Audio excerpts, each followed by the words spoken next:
Halo, nama saya Stephen Leroy dari kelas 7B. Yang pertama, teori psikodinamika itu merupakan teori yang berusaha menjelaskan tentang hakikat dan perkembangan kepribadian. Pada teori ini terdapat unsur-unsur yang diutamakan seperti motivasi, emosi, dan juga aspek-aspek internal lainnya. Teori itu mengasumsikan bahwa kepribadian berkembang ketika terjadi konflik-konflik dari aspek yang tadi, yang umumnya terjadi saat ini. Dan teori ini didapatkan oleh dua asumsi, yaitu yang pertama, seorang manusia merupakan bagian dari dunia binatang, dan yang kedua, manusia merupakan bagian dari sistem energi.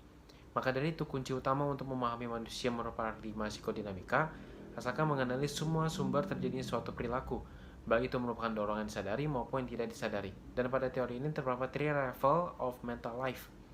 Yang pertama itu ada unconscious, perilaku yang tidak disadari. Preconscious, jembatan antara unconscious dan conscious. Conscious itu merupakan perilaku yang disadari. Dan yang kedua, yaitu pendekatan psikodinamika dalam kepemimpinan memiliki dua asumsi dasar, yaitu yang pertama, karakteristik personal dari individu yang sudah tertanam jauh sehingga sulit untuk diubah, di mana kunci itu hanya menerima karakteristik seseorang, memahami dampaknya terhadap para pengikut, dan menerima keistimewaan. Dan yang kedua, orang mempunyai motif dan perasaan yang ada di dalam bawah sadar dan tentunya tidak disadari.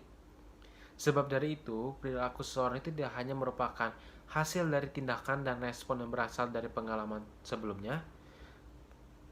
Maka dari itu, fungsi teori ini pada kepemimpinan, yaitu teori psikodinamik, dengan tepat menjelaskan esensi kepemimpinan dengan menganalisis berbagai motif yang mengatur perilaku seseorang pemimpin dalam konteks berorganisasi.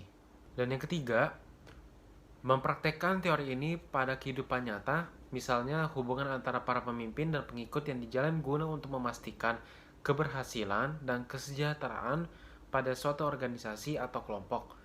Prevensi untuk individualisme atau bekerja secara kolaboratif dalam sebuah kelompok atau organisasi. Dan pada kehidupan nyata, teori ini memberikan jawaban atas penyebab arus bawah organisasi yang sering terjadi di kehidupan nyata yang bisa menghasilkan masalah hubungan, masalah komunikasi kelompok, dan kurangnya motivasi.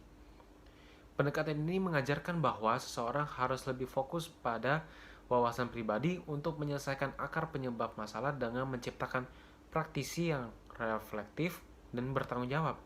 Contohnya, seperti teori ini membantu dalam suatu individu melakukan penyelidikan sistematis dan mendalam tentang penyebab masalah suatu hubungan atau suatu perilaku dalam konteks organisasi yang biasanya berfokus pada interaksi individu, kelompok, atau seluruh komunitas yang ada.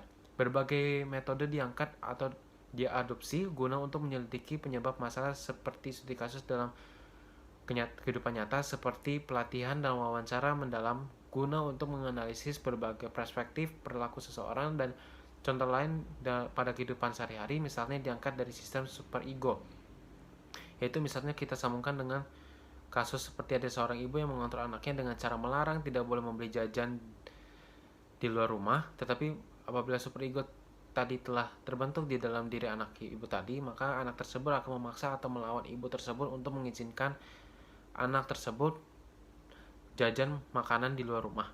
Dan disimpulkan bahwa perspektif ini memberikan cara baru untuk memandang beberapa contoh tindakan di kehidupan nyata, yang tentunya memiliki suatu penyebab dalam setiap tindakannya. Tetapi tindakan tersebut biasanya lebih sering menggunakan tindakan bawah sadar kita. Terima kasih sudah menonton video ini dan mendengarkan video ini sampai habis. Semoga video ini dapat bermanfaat bagi kalian semua. Thank you semua, God bless you.